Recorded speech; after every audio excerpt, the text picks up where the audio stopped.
जोहार दोस्तों, मैं प्रेम पंकज आप सभी का स्वागत करता हूं मेरे यूट्यूब चैनल अबुआ झारखंड में।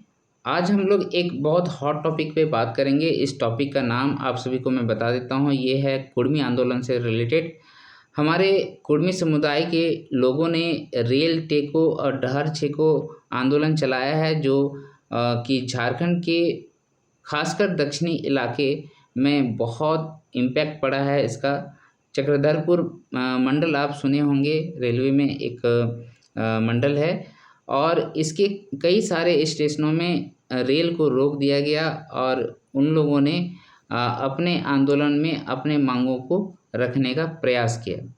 इससे क्या हुआ कि जो सेंट्रल गवर्नमेंट है और हमारे जो झारखंड गवर्नमेंट है, उन लोगों को बेसिकली अपनी मांग को सुनाने के लिए और ये जताने के लिए, ये बताने के लिए कि भाई हमारी बात भी सुन लो, हम इस तरीके से ओबीसी में नहीं रहेंगे, हम एसटी हैं और हमारा इतिहास प्राचीन है, तो हमें एसटी का दर्जा दिया जाए, जो कि काफ़ी दिनों से, काफ़ी सालों से उसको एसटी का दर्जा नहीं मिला है।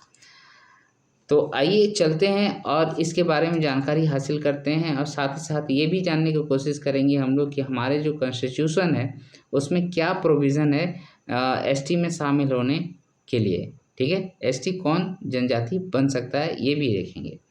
सबसे पहले आप देखिए कि ये महतो कौन है। तो महतो आज के डेट में अब देखा जाए तो ये एक किसान जनजाति है। जनजाति फिर से मैं बोल दे रहा हूँ, किसान लोग हैं जो अपने आप को कुर्मी समुदाय के लोग कहते हैं। और यह हमारे झारखंड हो गया, उड़ीसा हो गया और पश्चिम बंगाल हो गया, इनका जो इलाका है जंगल महल वाला इलाका, जंगल तराई वाला इलाका, इसमें ये लोग निवास कर रहे हैं बहुत पहले से।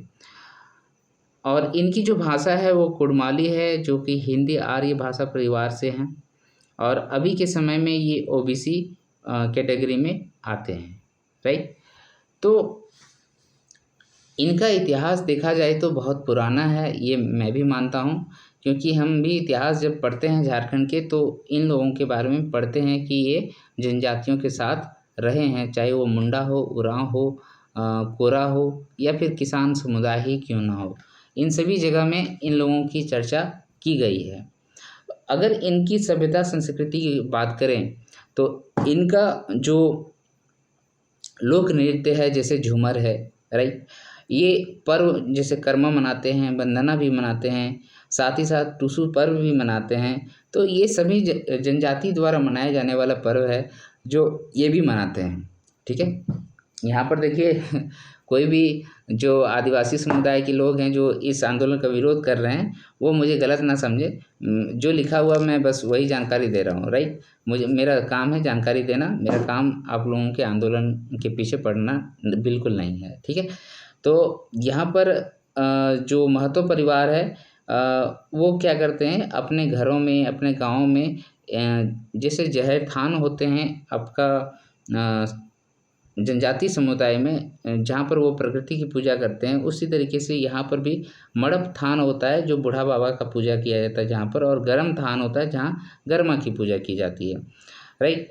अब जैसे उसके बाद मुंडा हो गया आपका, संथाल जनजाति हो गया, उरांव जनजाति हो गया, इन जनजातियों में गोत्र पाए जाते हैं और गोत्र के साथ साथ टोटम भी पाया जाता है, यानी कि कुछ सिंबल्स होते हैं जो अपने गोत्र की एक पहचान होती है, राइट। तो ये सभी इस जनजाति में पाए जाते हैं और माना जाता है कि लगभग 81 गोत्र इस जनजाति में है। ठीक है, जिसमें बाघ, बानुयार, पुनरी यार, हिंदो यार, साखू यार, ये सब इसके कुछ अपने गोत्र हैं। ठीक है, उसके बाद अगर हम लोग पुराने बुद्धिजीवी लोगों के बारे में बात करें, जिन लोगों ने इनके बारे में चर्चा की है, तो ऐसे तो बहुत सारे बुद्धिजीवी हैं, लेकिन 2 कमेंट मुझे बहुत अच्छा लगा, उसको मैं यहाँ रखने का प्रयास कर रहा हूँ। पहला कमेंट था 2003 में आया था, पहला कमेंट 1891 में आया था। उसका नाम था हर्बर्ट होप रिस्ले। 1891 की बात कर रहे हैं, ठीक है, जब ईस्ट इंडिया कंपनी का इधर वर्चस्व चल रहा था। तो रिस्ले साहब ने एक पुस्तक लिखी, उस पुस्तक का नाम था the tribes and caste of Bengal. ठीक है। इसमें कुड़मी लोगों को बताया गया है कि ये द्रविड़ियन जनजाति के हैं, द्रविड़ियन प्रजाति के हैं, ठीक है। तो द्रविड़ियन प्रजाति के ओरांव जनजाति भी आते हैं, राइट। तो इसके अकॉर्डिंग क्या हो गया, ये जनजाति हो गई। दूसरा एक आया महंत बाबू का 2003 में, उसमें लिखा गया कि कुड़मी जो है टोटमवाद को मानते हैं और उसका पालन करते हैं। जब ये इस चीज़ को मानते हैं, पालन करते हैं, यानी कि ये द्रविड़ परिवार के हैं। इन्होंने भी कहा कि द्रविड़ प्रजाति के ये लोग हैं, तो ये लोग जनजाति है, ठीक है। ये हो गया कहानी, पौराणिक जो महत्वों से जुड़ी हुई है, मैंने बताया। आगे इसका 1913 में जब अंग्रेज़ों ने एक जनगणना कराई और उस जनगणना के अनुसार पाया कि ये प्रिमिटिव ट्राइब्स हैं, कहने का मतलब आदिम जनजाति है, ओके। तो आदिम जनजाति 1913 में ये साबित हुए थे। उसके बाद फिर से जनगणना हुई 1931 में। जब 1931 में ये जनगणना हुई, सर्वेक्षण हुआ, तो यहाँ पर आप समझिए ये जो महतो लोग हैं ना, ये काफ़ी शिक्षित होने लगे थे और बढ़ चढ़कर जो हमारा भारत का आंदोलन था, आज़ादी के आंदोलन था, उसमें हिस्सा ले रहे थे। और जब बुद्धिजीवी लोगों के साथ इन लोगों का पहचान होने लगा तो इनकी अपनी ज्ञान बढ़ गई, ठीक है। तो वहाँ पर फिर उन लोगों ने क्या कहा कि हम लोग जनजातियों से अलग हैं, हम लोग जनजाति नहीं हैं। उस टाइम इन्होंने, इन समुदायों ने कहा था, कुड़मी समुदाय ने कहा था, शायद कहा था, मुझे नहीं पता, जो कहीं पर भी सोर्सेस है मेरे, उस सोर्सेस में मैंने देखा है, वहाँ पर ये लिखी हुई है, राइट। और फिर उसमें ये बात कही गई कि कुड़मी अपने आप को क्षत्रिय बताने लगे, राइट। तो यहाँ पर 1931 में अंग्रेज़ों ने इनको जो है जनजाति श्रेणी से हटा दिया, ठीक है। पहले प्रिमिटिव जनजाति में रखा था। प्रिमिटिव जनजाति कहने का मतलब हमारे जैसे असुर जनजाति हो गया, कोरबा जनजाति हो गया, ये सब प्रिमिटिव ट्राइब्स हैं। मतलब ये वसिंदा ही यहीं के थे, यहीं पर पैदा हुए थे, राइट। फिर जब हम आज़ाद हो गए 1950 में, जब संविधान में प्रोविज़न्स किया गया, सारे सर्वेक्षण करने के बाद कौन सा जाति एसटी में आएगा, कौन सा एससी में आएगा, कौन सा ओबीसी में आएगा, ये सभी चर्चा होने लगी। उस समय भी जो है पुराना सर्वेक्षण के आधार पर इस जनजाति को, कुड़मी जनजाति को जो है, कुड़मी जनजाति, बार बार जनजाति आ जाता है, कुड़मी जाति को जो है जनजाति से बाहर रखा गया, उसको किसान समुदाय में रखा गया और कहा गया कि ये सभ्य हैं, सक्षम हैं और मतलब आर्थिक दृष्टिकोण से भी अच्छे हैं, राइट। तो 1950 में संविधान बनते समय ही इसको ओबीसी कैंडिडेट में डाल दिया गया, बाहर में रखा गया। फिर आते हैं जब झारखंड आज़ाद हो गया 2000 में, तो झारखंड सरकार 2004 में क्या करती है, चूँकि यहाँ पर महतो लोगों का वर्चस्व रहा है, जैसे विनोद बिहारी महतो जी थे, निर्मल महतो जी थे और भी बहुत सारे नेता आज भी महतो परिवार से हैं, ठीक है। तो इन लोगों ने झारखंड सरकार से कहा कि आप इस तरीके से सिफारिश कीजिए, और वो भी सही थे अपनी जगह, क्योंकि कहानी भी उसी तरीके से थी इनकी। तो झारखंड सरकार ने हमारा सेंट्रल गवर्नमेंट में और जो हमारे प्रेसिडेंट हैं उनके द्वारा ये बात बताने की कोशिश की गई कि हाँ, और शामिल करने की भी कोशिश की गई। तो उसमें क्या पाया गया, भारत सरकार का एक जनजातीय अनुसंधान केंद्र है, ठीक है, जनजातीय अनुसंधान संस्थान है, जो ये साबित करती है, ये पहचान करती है कि कौन सी जनजाति को हम लोग एसटी में रखेंगे, कौन सा एससी में रखेंगे। तो उनके यहाँ पर जब ये प्रस्ताव गया तो उन्होंने इसको खारिज कर दिया और कहा कि ये जो जनजाति है वो कुणबी जाति के ही हैं, जो, और कुणबी जाति जो है हमारे इंडिया में जो है वो फेमस है, वो ज़्यादा सभ्य है, वो ओबीसी में आते हैं, वो जनजाति में नहीं आते हैं, राइट। समझ में आया बात। तो फिर 2015 में भारत सरकार ने इस विवाद को ख़त्म कर दिया कि ये कौन सा ये क्या एसटी बन सकते हैं। तो उसने कहा कि ये एसटी नहीं बन सकते, मतलब एसटी से मना कर दिया गया, जनजाति नहीं बन सकते। तो अब धीरे धीरे फिर इन लोगों में एकजुटता आई और महतो लोगों ने फिर से इसके ऊपर विचार करने के लिए सरकार को विवश करने का प्रयास किया और अप्रैल 2023 में एक रेल रोको अभियान फिर से चलाया था, जब यहाँ पर जो है वेस्ट बंगाल और झारखंड दोनों जगह इसका इम्पैक्ट पड़ा था और उड़ीसा में भी पड़ा था। तो वहाँ पर भी उसका बात बनी नहीं थी और आज भी बात नहीं बनी है। अभी आप लोग अब कमेंट करके बताइएगा कि इसको हम लोग क्या एसटी में शामिल कराने, मतलब एसटी क्या ये बन सकते हैं या नहीं बन सकते, ये आप बताएंगे। उसके बाद अभी जो सितंबर 2025 20-21 तारीख को जो आंदोलन इन लोगों ने किया, रेल टेको डहर छिको वाला, तो उसमें काफ़ी ज़्यादा इम्पैक्ट पड़ा था हमारा इन क्षेत्रों पे झारखंड के, जहाँ पर बहुत सारे लोगों को परेशानियाँ हुई थी। बहुत सारे जो रेल है वो कैंसिल कर दिया गया था। तो अभी भी इनका जो मांग है वो विचार विमर्श में है। देखिए आगे क्या होता है। एक बार तो रिजेक्ट हो चुका है, तो दोबारा क्या शामिल हो सकते हैं या नहीं हो सकते हैं, ये आप बताइए। अब आते हैं कि आदिवासी लोग जो है इसका विरोध कर रहे हैं। तो आदिवासी लोग इसका विरोध क्यों कर रहे हैं? क्योंकि आदिवासियों की पॉपुलेशन हमारा झारखंड में अगर देखें तो 26% है, और ये 26% जनसंख्या जो है काफ़ी बड़ी है, और वो अपना यहाँ पर फ़ायदा उठा सकते हैं हर दृष्टिकोण से।